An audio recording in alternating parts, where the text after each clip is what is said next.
مولاي صل وسلم دائما أبدا على حبيبك خير الخلق كلهم.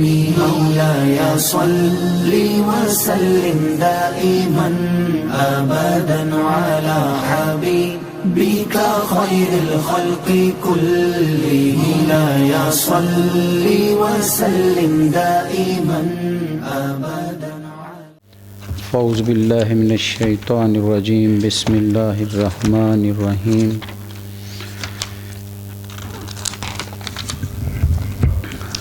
وما آتاکم الرسول فخذوہ وما نہاکم عنہ فانتہوا فاتقوا اللہ ان اللہ شدید العقاب. صدق اللہ العلی العظیم وصدق رسولہ النبی الکریم ونحن علی ذلک لمن الشاہدین والشاکرین الحمدللہ رب العالمین. حضرات گرامی، ہم کوشش کر رہے ہیں کہ سرکار دو جہاں صلی اللہ علیہ وسلم کے ذات اقدس سے جو دنیا کو ملا ہے، انسانوں کو ملا ہے، یا دوسرے لفظوں میں جو آپ نے انسانوں کو عطا کیا ہے، اس کی خیرات لینے کی کوشش کر رہے ہیں کہ وہ کچھ ذرے، کچھ چھینٹے ہمیں بھی مل جائیں تو ہماری زندگیاں بھی روشن ہو جائیں اور ہماری زندگیاں بھی آسان ہو جائیں اور اللہ کی رحمتوں کے حصار میں آ جائیں. یہ ذہن میں رکھیے گا. فرق جو ہے وہ آپ جانتے بھی ہیں، صرف آپ کو یاد دہانی کے لیے کہ مکے کے اس دور کو ذہن میں رکھیے. کیا تھے وہ لوگ؟ صدیوں سے کس طرح کی زندگی بسر کر رہے تھے، کیا عقیدے تھے، کس طرح کا ان کا ماحول تھا، گھروں کے حالات کیا تھے، بولنے کے طریقے کیا تھے، ان کی محفلیں کس طرح کی ہوتی تھیں، ان کے دوسروں کے بارے میں خیالات کیا تھے، ہمسائے کے بارے میں ان کے نظریات کیا تھے، کمزور کو وہ کس نظر سے دیکھتے تھے. کوئی چیز ڈکی اور چھپی نہیں ہے. ایک تاریکی ہی تاریکی ہے، ایک تذلیل ہی تذلیل ہے، ایک جو سمجھے ظلم ہی ظلم ہے جو اس وادی میں نظر آ رہا ہے کہ جو ذرا طاقتور ہے وہ سب پر اپنا حکم چلانے کی کوشش کرتا ہے، غریب کو حقارت کی نظر سے دیکھتا ہے، یتیم تو اس معاشرے کا سب سے ناپسندیدہ وجود بن کر رہ گیا تھا. عورت تو ایک کھلونے نما چیز تھی کہ جب تک دل کرتا کھیلتے، اور جیسے بچہ کھلونے سے بہل جاتا ہے، جب دل اکتا جائے تو توڑ دیتا ہے، یہی عورت کے ساتھ وہاں پر ہو رہا تھا. کسی بھی طرف نظر دوڑا لیں کوئی خیر کا پہلو ان میں نہیں تھا. لیکن فرق کیا ہوا؟ کیا انقلاب آیا کہ 14 صدیاں گزر گئی ہیں، لوگ ان انسانوں کو یاد کر رہے ہیں جن کو تاریخ اپنے صفحات میں رکھنا نہیں چاہ رہی تھی، جن کو تاریخ لکھنا نہیں چاہ رہی تھی، جن پر کوئی بادشاہ آ کر حکومت کرنا نہیں چاہ رہا تھا، جن سے کوئی تعلقات بڑھانا نہیں چاہ رہا تھا. کیا وجہ ہے کہ زمانہ جوں جوں ترقی کرتا جا رہا ہے مڑ مڑ کر ان انسانوں کو ڈھونڈ رہا ہے؟ کیا فرق کیا آپ نے؟ ایک وجود آیا ہے اور ایک وجود نے انہی لوگوں میں کیا انقلاب برپا کر دیا کہ پہلے وہی معاشرہ تاریکی کا معاشرہ ہے، پھر اسی دور کو خیر القرون کہا جا رہا ہے. سب سے بہتر زمانہ اسی کو کہا جاتا ہے، سب سے خیر والا زمانہ اس کو کہتے ہیں. ان سے بہتر انسان نہ پہلے کبھی پیدا ہوئے نہ بعد میں کبھی پیدا ہو سکے ہیں. ان جیسے ایک ایک وجود کو کوئی محل نہیں بنائے انہوں نے، کوئی لمبی چوڑی فیکٹریاں نہیں لگائیں انہوں نے، کوئی بہت عالی شان ان کے رہن سہن نہیں تھے. آج بھی جو ہو کر آتے ہیں، جو پرانے مکانات کے نشانات ملتے ہیں، چھوٹی چھوٹی چھتیں ہیں، اونچے بھی نہیں ہیں، پتھر کی چنائی ہے، سادہ سے گھر ہوتے تھے، کچے گھروں میں رہنے والے، لیکن اتنے روشن کہ 14 صدیاں گزر گئی ہیں لیکن ان کی روشنی ماند نہیں پڑ رہی ہے.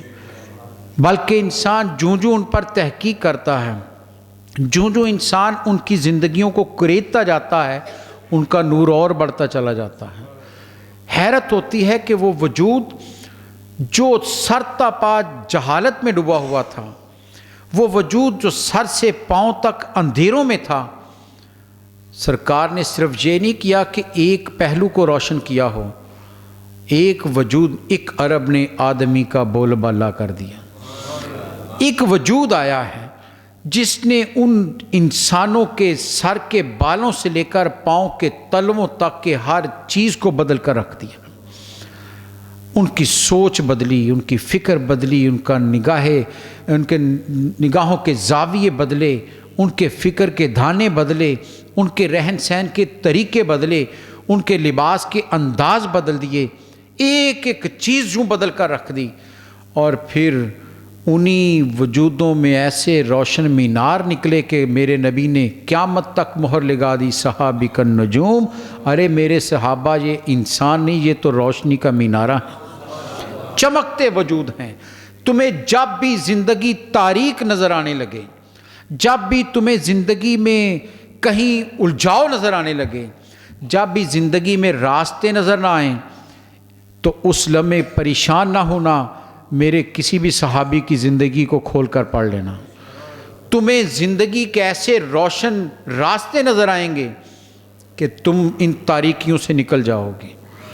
تمہاری تاریکیاں زندگی کی، ذہن کی، فکر کی، نگاہوں کی سب دھل جائیں گی جب کسی بھی ایک صحابی کی زندگی کو کھول کر پڑھو گے۔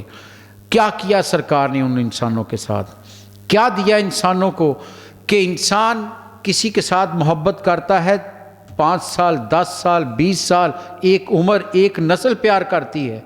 یہاں تو نسلوں پر نسلیں گزر گئی ہیں لیکن محبت بڑھتی چلی جا رہی ہے۔ اس وجود سے تعلق اور محبت کا رشتہ پہلے سے زیادہ قوی ہوتا جا رہا ہے۔ جب بھی انسان دنیا اسے تنگ کرتی ہے اسے سرکار کی یاد آتی ہے۔ کیا یہ حقیقت نہیں ہے؟ جب بھی دنیا سے وہ پریشان ہوتا ہے تو راحت کا پیغام مدینے کے تاجدار سے ملتا ہے، سکون کا باعث میرے نبی کا نام نامی بنتا ہے۔ وہ ڈوب جاتا ہے اپنے نبی کی یاد میں، اور جب ان کی یاد میں ڈوبتا ہے سارے غم دھل جاتے ہیں۔ کیا ہے اس وجود نے دیا، کیا پیار دیا ہے، کیا محبت دی ہے، اتنی مضبوط محبت کہ صدیاں گزر گئی ہیں لیکن اس محبت میں کمی نہیں آئی ہے۔ آج بھی کائنات کو اگر محبت کی خیرات مل رہی ہے تو سرکار دو جہاں سے مل رہی، ورنہ انسان تو دیکھ لیجئے کیا کر رہا ہے۔ پرائے تو پرائے، ان کا تو ذکر ہم لان تان کرتے ہی ہیں کہ یہ دشمن نے کیا کر دیا، حملے کر دیے۔ اپنوں کو دیکھ لیجئے کیا کر رہے ہیں۔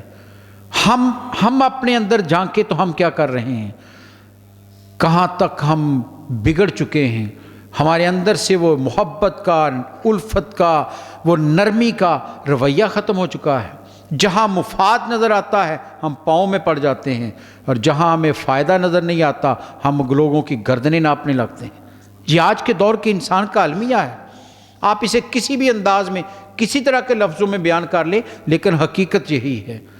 لیکن نبی اکرم صلی اللہ علیہ وسلم وہ بھی تو ایک دنیا میں 63 سال اس دنیا میں بسر کر کے گئے ہیں، ایک متحرک زندگی بسر کی ہے، دنیا سے کٹ کر نہیں رہے ہیں، دنیا چھوڑی نہیں ہے، رہبانیت اختیار نہیں کی ہے، اسی دنیا میں تمام رشتوں کو بھی نبھایا ہے، دوستیوں کو بھی نبھایا ہے، معاملات بھی کیے ہیں، کاروبار بھی کیے ہیں، خدا کو بھی راضی کیا ہے، مخلوق کے خدا کو بھی راضی کیا ہے۔ ایک ہی وجود ہے جن کی زندگی ہمہ جہت ہے اور ہر پہلو ہی کمال کا ہے۔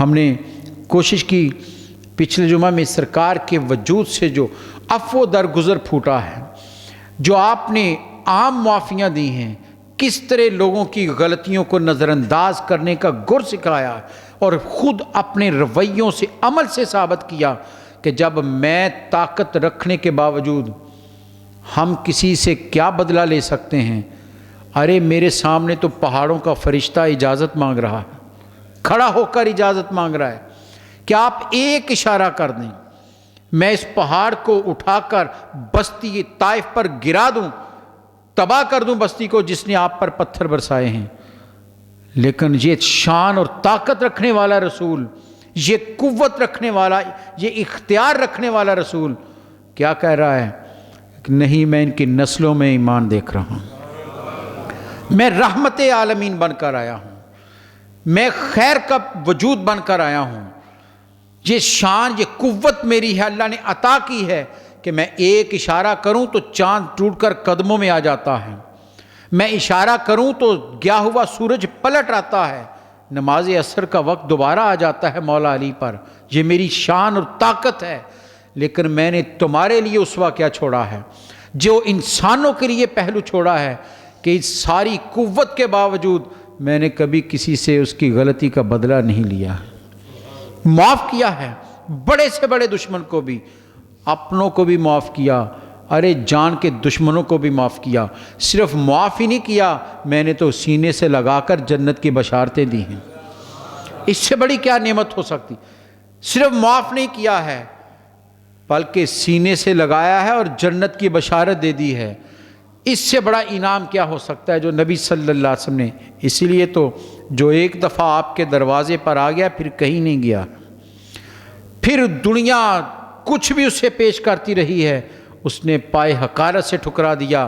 ارے جو ان کے قدموں میں مل رہا ہے وہ تخت پر نہیں ملتا، تخت سکندری پر وہ تھوکتے نہیں ہیں، بستر جمع ہوا ہے جن کا تیری گلی میں۔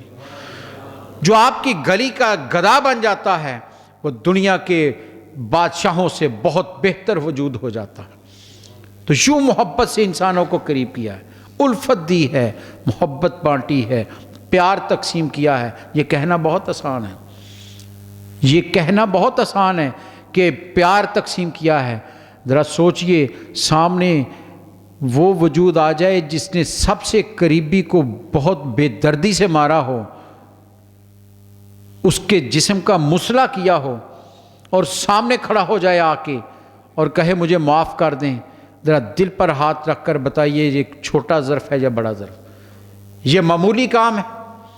یہ کتنا بڑا ظرف چاہیے ہے، کتنا بڑا حوصلہ چاہیے ہے۔ چہرے پر تاثر بھی نہ آئے، چہرے پر نفرت بھی نہ آئے، زبان میں تھوڑی سی ترشی بھی نہ آئے، چہرہ مسکرا رہا ہو، زبان محبت بانٹ رہی ہو۔ یہ کون ہو سکتا ہے؟ یہ میرے رسول کی ذات ہو سکتی، یہ ہے وہ وجود مکرم صلی اللہ علیہ وسلم۔ پھر کوئی کیسے دور جا سکتا ہے؟ پھر جو ان کے قدموں میں سکون ہے وہ کہیں نہیں مل سکتا ہے۔ پھر دنیا چاہے کچھ بھی کرتی رہے، یہی کہا تھا حضرت زید سے کہ زید بدر کے بعد پکڑے گئے، بدر کی جنگ کے بعد ایک صحابی زید جا رہے تھے مکہ کے قریب سے، کافروں نے پکڑ لیا، کہا آؤ ان سے بدر کے جس گھرانے کا کوئی بندہ مرا ہے، زخم آیا ہے، آؤ اس سے بدلہ لو۔ اعلان کر دیا مکہ میں کہ محمد عربی صلی اللہ علیہ وسلم کا ایک ساتھی پکڑا گیا ہے، آؤ بدلہ لو اس سے۔ باندھ دیا کعبے کی دیوار کے ساتھ، کوئی ادھر سے آتا ہے تلوار کا زخم دیتا ہے، کوئی نیزہ کھبوتا ہے، کوئی تیر چلاتا ہے، پورا وجود لہو لہان کر دیا۔ کہتے ہیں جسم کا کوئی حصہ ایسا نہیں تھا جہاں زخم نہ آیا۔ نڈال ہو کر موت کی وادی میں جا رہے تھے، کسی نے کہہ دیا زید خیال تو آتا ہوگا، سوچتے تو ہوگے کہ کاش میں نہ پکڑا جاتا، محمد عربی پکڑے جاتے صلی اللہ علیہ وسلم، میں کیوں پکڑا گیا ہو، وہ پکڑے جاتے۔ تاریخ کیا کہتی ہے؟ وہ جو موت سے نڈال ہو کر نیچے گر رہے تھے، جسم مضبوط ہو کر کھڑا ہو گیا، سر اٹھا لیا اور بڑی جرت کے ساتھ ایک جملہ کہا کہ یہ سب کچھ ہے گوارا، پر یہ دیکھا جا نہیں سکتا کہ ان کے پاؤں کے تلوے میں کانٹا بھی چبھ جائے۔ ارے وہ یہ سوچئے یہ کیسے ممکن ہو سکتا ہے؟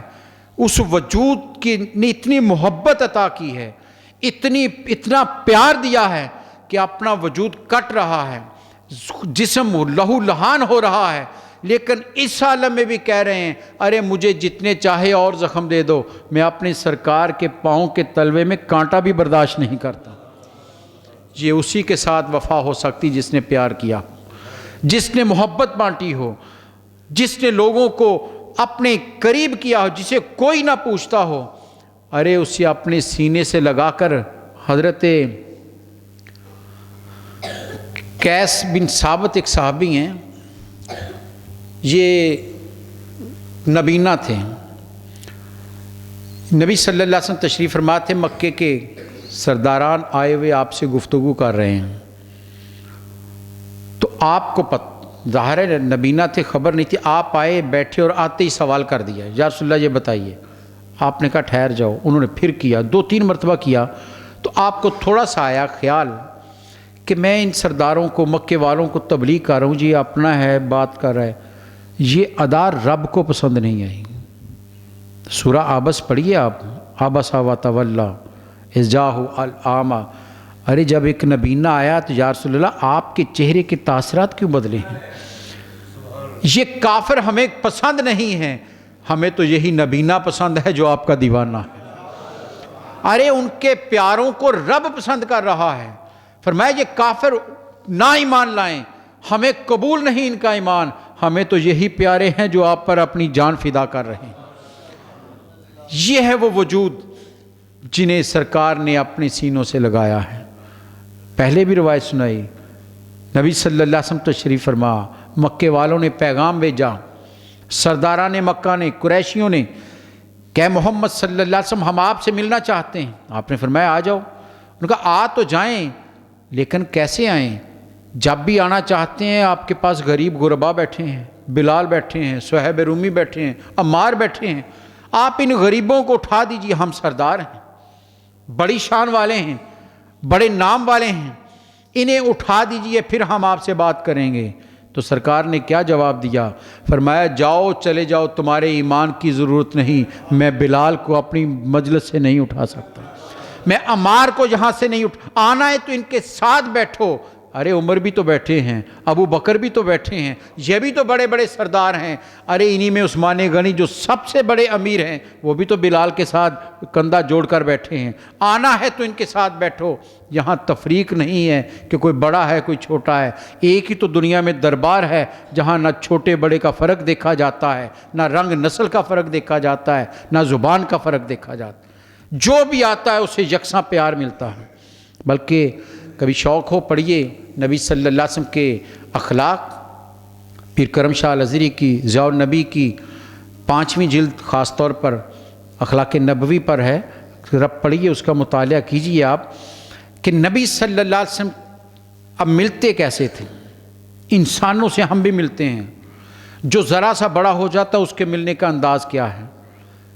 ہم تھوڑی سی دولت آ جائے، اختیار آ جائے، ہماری گردنوں میں سریے آ جاتے ہیں، ہم غریب کو اول تو ہاتھ نہیں ملاتے، اور اگر ملائیں بھی تو بڑے احسان کر کے ملاتے ہیں، پورا ہاتھ بھی نہیں ملاتے، اور یعنی تصور یہ دے رہے ہوتے ہیں کہ تجھے 2 انگلیاں بھی ملا لیں گے، بڑا شکر کرو کہ میں نے تم سے ہاتھ ملا لیا ہے۔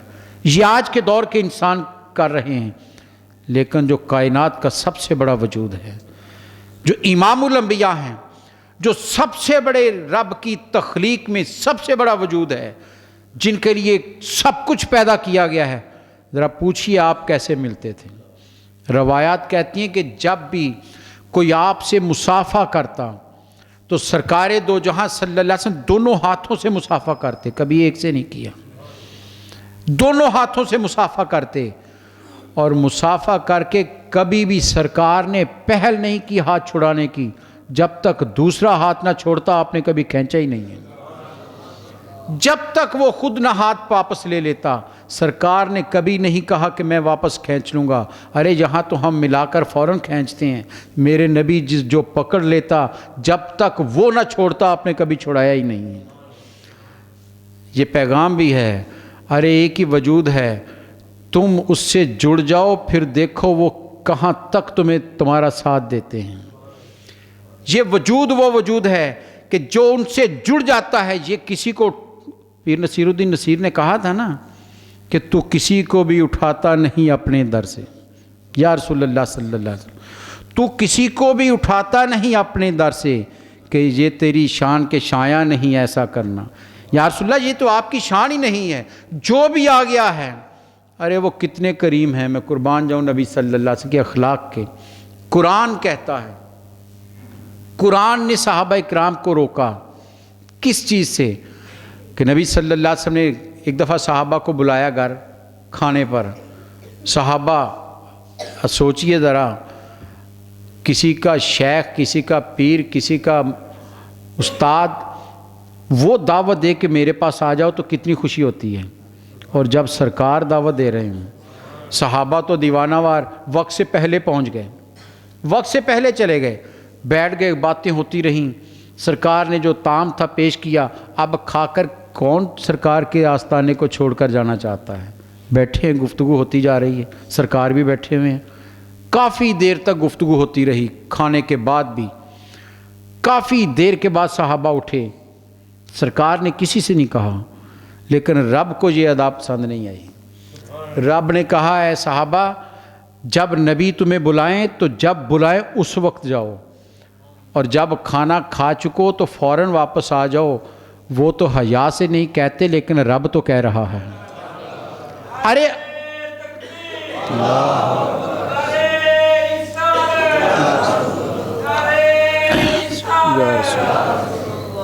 وہ تو مروت اور حیا کا وہ وجود ہے، وہ اپنی زبان سے کبھی نہیں کہیں گے چلے جاؤ، اب میں نے آرام کرنا ہے۔ ارے تمہاری خاطر ساری رات بھی بیٹھنا پڑا تو وہ بیٹھے رہیں گے، لیکن رب کو ان کے آرام کا خیال آ رہا ہے، رب کو ان کی ناز برداریاں اٹھا رہا ہے کہ نہیں، جب فارغ ہو جاؤ تو چلے جاؤ، باتوں میں نہ لگے رہو۔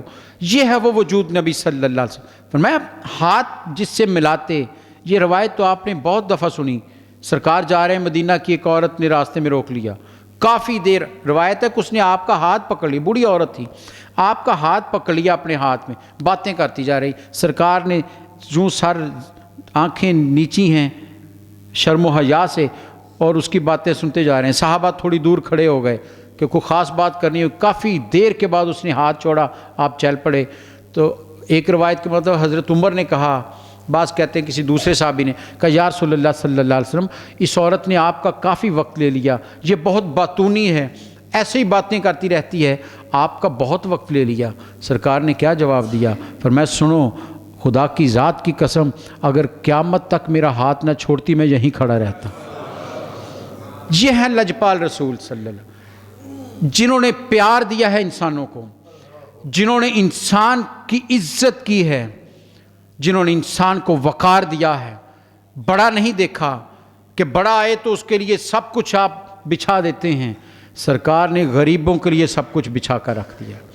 جو کچھ نثار غریبوں پر کیا ہے سرکار نے، جو محبتیں قربان غریبوں پر کی ہیں، کائنات میں کسی نے ایسی نہیں کی ہوں گی۔ یہ ہے نبی صلی اللہ علیہ وسلم۔ اور ایک اور بھی آپ کا انداز سنیے، سنت مصطفیٰ صلی اللہ علیہ وسلم۔ آپ مجلس میں بیٹھتے تھے، صحابہ اکرام چاروں طرف، علماء لکھتے ہیں نا کہ چاند کے گر جیسے ستاروں کا حالہ ہوتا ہے، چاروں طرف صحابہ بیٹھے ہیں، آپ گفتگو فرما رہے ہیں، کوئی ادھر بیٹھا ہے، کوئی ادھر بیٹھا ہے، کوئی سامنے، کچھ پیچھے بھی بیٹھے ہیں۔ روایت ہے، اور عام طور پر ہوتا یہی ہے، بڑا بیٹھا ہو، کوئی بڑا منصب والا، دولت والا، ویسے کوئی دائیں طرف سے بات کرے تو وہ سر تھوڑا سا پیچھے کر کے کہتا کیا کہتے ہو، پورا نہیں گھومتا۔ کوئی پیچھے سے کہے تو ویسے کہتا ہاں بتا دو کیا کہنا چاہتے ہو۔ لیکن سرکار کی بھی ادا کو سنیے، میرے نبی نے محبتیں جو بانٹی ہیں صحابہ نے جانے ایسے نہیں دی ہیں۔ روایت ہے کہ جس نے بھی آپ کو بلایا، بیٹھے ہیں صحابہ اکرام، جس طرف سے کسی نے کہا یا رسول اللہ میری بات سنیے، آپ نے صرف چہرہ نہیں کیا، پورا وجود گھما کر اس کے سامنے کر جاتے تھے، پورا گھوم کر اس کے سامنے آ جاتے تھے۔ اور علماء لکھتے ہیں یہی وجہ ہے کہ ہر صحابی یہ سمجھتا تھا کہ سرکار سب سے زیادہ مجھ سے پیار کرتے ہیں، ہر شخص یہ سمجھتا تھا کہ سب سے زیادہ، کیوں؟ ارے میں نے بلایا، میری طرف آ گئے ہیں، میری بات کو لاپرواہی سے نہیں سنا، ارے جتنی توجہ سے میری بات سنی ہے کسی اور کی نہیں سنتے۔ یہ محبت کی انتہا تھی کہ جس نے بھی بلایا پورا وجود اس کے سامنے چلا گیا، تاکہ اس کے دل میں خیال نہ آئے کہ میں کمزور تھا، مجھے توجہ نہیں دی، بڑے کو پوری توجہ دے رہے ہیں، پوری توجہ کے ساتھ اس کو دیکھا ہے، اس کی بات کو سنا ہے۔ یہ ہے محبت بانٹنے کے انداز میرے رسول صلی اللہ علیہ وسلم۔ بلکہ اس سے بھی آگے ایک اور روایت جب پڑھتے ہیں تو یقین کیجئے جسم کانپنے لگتا ہے کہ ہم کہاں اور سرکار کی ذات کہاں۔ صحابہ کرام ہم تو بہت دور کے گناہ گار، خطا کار، سر سے پاؤں تک گناہوں میں لتھڑے ہوئے، پھر بھی ہر ایک کی خواہش ہے یا نہیں ہے کہ سرکار کا دست اقدس تو بہت مقام والا ہے، ہمیں آپ کے نالین پاک کی خاک ہی مل جائے، میں چوم لوں اسے۔ چاہتا ہے کہ نہیں چاہتا کہ نالین پاک سے جڑی خاک مل جائے، میں سر پر رکھوں؟ اعلیٰ حضرت نے یہی کہا تھا نا، جو سر پہ رکھنے کو مل جائے نالے پاک کے حضور تو پھر کہیں گے کہ ہاں تاجدار ہم بھی ہیں۔ ہر ایک کی خواہش ہے۔ سرکار کی بارگاہ میں لوگ آئے، دست بوسی کر رہے ہیں، مصافحہ ہو رہا ہے، آپ ملتے جا رہے ہیں، صحابہ آ کر آپ کے ہاتھ کو مصافحہ کرتے ہیں، چوم رہے ہیں، آگے بیٹھتے جا رہے ہیں۔ ایک جوان حبشی آیا، آپ نے اس سے مصافحہ کیا، اس کے ہاتھ سخت تھے، آپ نے ہاتھ پکڑ لیا اور اس سے کہا جوان تمہارے ہاتھ سخت ہیں، ہتھیلیاں سخت ہیں، نرمی نہیں ہے ان کے اندر۔ تو اس نے کہا یا رسول اللہ صلی اللہ علیہ وسلم مزدوری کرتا ہوں، مزدور ہوں، مزدوری کرتا ہوں اس لیے ہاتھوں میں سختی ہے۔ اب حضرات گرامی ذرا وہ منظر ذرا سوچئے گا، جن کے قدموں کے بوسے آسمان عرش لے رہا ہے، معراج کی رات جبریل سرکار کے تلووں کو بوسے دے کر جگا رہا ہے، سرکار نے جن کے قدموں کو چومنے کے لیے ابو بکر بھی بےتاب ہیں، عمر بھی بےتاب ہیں، روایت کہتی سرکار نے اس کے ہاتھوں کو پکڑا اور چوم لیا، اس مزدور کے ہاتھوں کو چوم لیا۔ ارے جن کے پاؤں کی خاک کو کائنات چومنا چاہتی ہے، آج میرے سرکار ایک مزدور کے ہاتھ کو چوم کر پیغام یہ دے رہے ہیں کہ لوگوں کسی غریب کے اس لیے نفرت نہ کرنا کہ یہ غریب ہے، مزدوری کرتا ہے، میں امام الانبیاء ہو کر، کائنات کا سب سے بڑا وجود ہو کر، دیکھو میں نے مزدور کی شان کتنی بڑھا دی۔ وہ جوان تو کتنا فخر میں آیا ہوگا، وہ کتنا خوش ہوا ہوگا، وہ اپنا تن من دن سرکار پر کیوں قربان نہیں کرے گا؟ ارے جسے کوئی اپنے جو حبشی ہے، کالا ہے، لیکن دربار مصطفیٰ میں اس کی شان کتنی ہے، اس کا مقام کتنا ہے۔ یہ ہے جو سرکار نے اپنے رویوں سے لوگوں کو قریب کیا تھا، یہ انداز ہیں سرکار کے جو لوگوں کو اپنے قریب کیا ہے، یہ ہیں وہ ادائیں جو سرکار نے لوگوں کے سامنے رکھی ہیں اور جن کے بارے میں قرآن کہتا ہے کہ لَقَدْ كَانَ لَكُمْ فِي رَسُولِ اللَّهِ أُسْوَةٌ حَسَنَةٌ۔ ارے حسین ترین زندگی کا نمونہ تو میرے نبی کی زندگی ہے، جس بھی زاویے سے دیکھو گے کامل نظر آئے گا، تمہارے لیے اس میں اسوہ نظر آئے گا، تمہارے لیے اس میں سبق نظر آئے گا۔ اپنی زندگیوں کو آسان اور خوشگوار بنانا چاہتے ہیں، آئیے سرکار کی اداؤں کو اپنائیں، پیار کریں انسانیت سے، لوگوں سے محبت کریں۔ کہتے ہیں مدینہ کے قرب و جوار میں مضافات میں ایک بوڑھی عورت رہتی تھی، نادار تھی، مفلس تھی، بیمار ہو گئی، سرکار اس کی عیادت کے لیے بھی گئے اور صحابہ سے روز پوچھتے تھے کیا حال ہے اس کا۔ ایک دن آپ نے فرمایا اس کی طبیعت زیادہ خراب ہوئی، آپ نے فرمایا اگر کوئی ایسا موقع ہو وہ دنیا سے چلی جائے تو مجھے ضرور بتانا، جنازے میں آؤں گا۔ صحابہ کہتے ہیں، حدیث کہتی ہے اس کا انتقال شام کے بعد و عشاء کے بعد، صحابہ اس سے لے کر مدینہ میں آ گئے، سرکار کے حجرہ اقدس کے پاس آئے، پتہ کیا کہ سرکار استراحت فرما رہے ہیں، آرام فرما رہے ہیں۔ صحابہ نے آپس میں مشورہ کیا کہ سرکار کے آرام میں کیوں خلل ڈالیں، یہ غریب عورت ہی ہے، چلو اس کا ہم خود جنازہ پڑھ دیتے ہیں۔ انہوں نے جنازہ پڑھا، بقیع میں دفن کر دیا۔ صبح ہوئی، سرکار دو جہاں صلی اللہ علیہ وسلم تشریف لائے، فجر کے بعد گفتگو ہوئی تو آپ نے پوچھا اس عورت کا کیا حال ہے؟ صحابہ نے کہا یا رسول اللہ وہ تو فوت ہو گئی۔ کہا اس کا جنازہ؟ کہا یا رسول اللہ وہ رات کو فوت ہوئی تھی، ہم آئے تھے جنازہ لے کر، آپ آرام فرما رہے تھے، ہم نے اسے جنازہ پڑھ کر بقیع میں دفن کر دیا۔ سرکار نے کہا چلو مجھے اس کی قبر پر لے کر چلو۔ اور سیرت نگار لکھتے ہیں صحابہ کے ذہن میں خیال یہ آیا تھا کہ ایک غریب عورت ہے، کیوں سرکار کو اس کی خاطر ان کے آرام کو خراب کریں، ان کی نیند کو خراب کریں، خلل ڈالیں؟ پڑھ دیتی ہیں جنازہ، اس خیال سے اس کا جنازہ پڑھ دیا۔ سرکار نے کہا مجھے اس کی قبر پر لے کر چلو۔ صحابہ کرام کے جرمٹ میں سرکار اس کی قبر پر پہنچے، وہاں پہنچے تو صحابہ سے کہا لائنیں بناؤ، صفیں درست کرو۔ قبر پر آپ نے نماز جنازہ پڑھائی اور فرمایا سنو، قبر اندھیروں کا اور تاریکیوں کا مرکز ہوتی ہے، لیکن میرے جنازہ پڑھنے سے اس کی قبر روشن ہو گئی ہے۔ یہ جو آپ نے اس ضعیف عورت کو، لوگوں کے ذہنوں کو کلیئر کر دیا کہ یہ نہ خیال کرنا سرکار کی بارگاہ میں کوئی غریب ہے تو اس کی کوئی اہمیت نہیں ہے، ارے تم نے دفن بھی کر دیا ہے، میں پھر بھی جنازے کے لیے پہنچا۔ یہ ہے جو نبی صلی اللہ علیہ وسلم نے انسانیت سے پیار کیا ہے، ذات دیکھ کر نہیں کیا، شکل دیکھ کر نہیں کیا، لباس دیکھ کر نہیں کیا، آپ نے انسان دیکھ کر محبت کی ہے۔ بلکہ روایت تو یہاں تک ہے کہ آپ تشریف فرما تھے، ایک جنازہ گزرا، سرکار کھڑے ہو گئے، صحابہ میں سے کسی نے کہہ دیا یا رسول اللہ صلی اللہ علیہ وسلم یہودی کا جنازہ ہے، اور کہتے ہیں کہنے والے کا مقصد اتنا تھا کہ اس سے کھڑے ہونے کی ضرورت نہیں ہے، کافر ہے، یہودی ہے، اس لیے اس کا کھڑے ہونے کی ضرورت نہیں۔ سرکار نے فوراً پلٹ کر کیا جواب دیا؟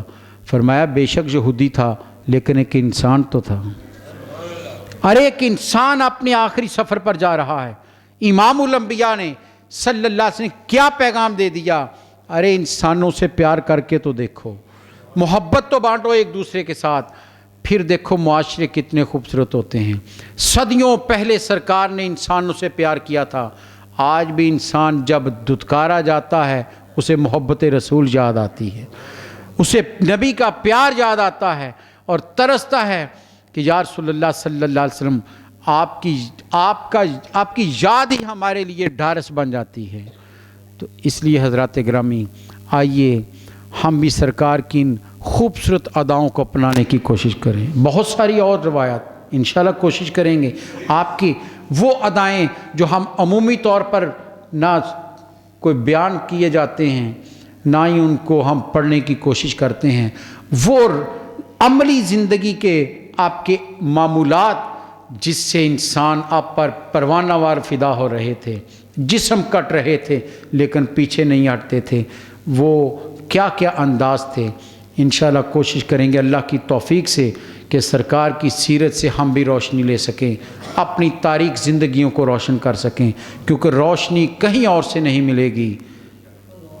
دین و دنیا میں نجات آدمیت کے لیے، دین و دنیا میں نجات آدمیت کے لیے مصطفیٰ ہیں، مصطفیٰ ہیں، مصطفیٰ ہیں، مصطفیٰ۔ ایک ہی وجود ہے، دنیا میں بھی اس کے وجود کے دم سے نجات ہے اور آخرت تو ہے ہی انہی کی۔ اس لیے جتنا ہم ان کی سیرت کو پڑھتے چلے جائیں گے، سیکھتے چلے جائیں گے، ہم نبی صلی اللہ علیہ وسلم کے قریب ہوتے چلے جائیں گے۔ اللہ تعالیٰ ہمیں قرب مصطفیٰ عطا فرمائے، دلوں کو یاد مصطفیٰ سے آباد فرمائے۔ اور یاد کرنے کے طریقے ہوتے ہیں کہ جس سے محبت کی جائے، کہتے ہیں محب اپنے محبوب کو بہانے بہانے سے یاد کرتا ہے۔ یہ دنیا دار ہوتے ہیں لیکن یہ تو کائنات کا محبوب وجود ہے جس سے رب بھی پیار کرتا ہے، تو ان کو یاد کرنے کا طریقہ کیا ہے؟ ایمان والے محفل نعت سجا لیتے ہیں، یہی ہے نا۔ آج انشاءاللہ رات عشاء کی نماز کے بعد محفل نعت ہوگی۔ میں تمام احباب سے گزارش کروں گا، بڑے ہم مصروف ہیں، بہت مصروف ہیں، آسمان تھاما ہوا ہے، لیکن جب آنکھ بند ہوتی ہے تو ایک لمحہ بھی ہماری یاد میں رکتا نہیں ہے، ایسے ہی ہے نا۔ لیکن وہ وجود جو سرکار کے محب بن جاتے ہیں، سرکار کے عاشق بن جاتے ہیں، حدیث ہے کہ آسمان کے فرشتے بھی ان پر روتے ہیں کہ کیسا نیک بندہ چلا گیا، سرکار کا عاشق چلا گیا ہے۔ آئیے آج رات سرکار کی یاد میں 1-1.5 گھنٹہ نکالیں تاکہ ہماری زندگی کے وہ تاریک پہلو جو ہم گزارتے ہیں ان میں روشنی پہنچ سکے۔ میں خاص طور پر جوانوں سے کہوں گا، بہت ادھر ادھر بیٹھ کر وقت ضائع کرتے ہیں، آج 1.5-2 گھنٹے ہمیں دے دیجیے۔ آپ ہمیں کیا دینے؟ سرکار کی بارگاہ میں پیش ہونا ہے، سرکار کی نعت سنیں گے اور کچھ نہیں ہوگا۔ سرکار کی یاد میں بیٹھیں گے، ارے ان کی یاد میں بیٹھنا بھی ثواب ہے، ان کی کلام، ان کی باتوں کو سننا بھی ثواب ہے۔ ان کی یاد میں اگر آنکھ میں کوئی نمی آ گئی تو اس سے بڑھ کر اور کیا چاہیے ہے۔ اس لیے سب دوستوں سے میری گزارش ہے، آج عشاء کی نماز کے فوراً بعد محفل ہوگی، 1.5 گھنٹے کی محفل ہوگی انشاءاللہ۔ آپ تمام احباب سے گزارش ہے کہ بھرپور شرکت کیجئے۔ اللہ تعالی ہمیں یاد رسول میں گم رہنے کی توفیق عطا فرمائے۔ وآخر دعوانا ان الحمد مولاي صل وسلم دائما أبدا على حبيبك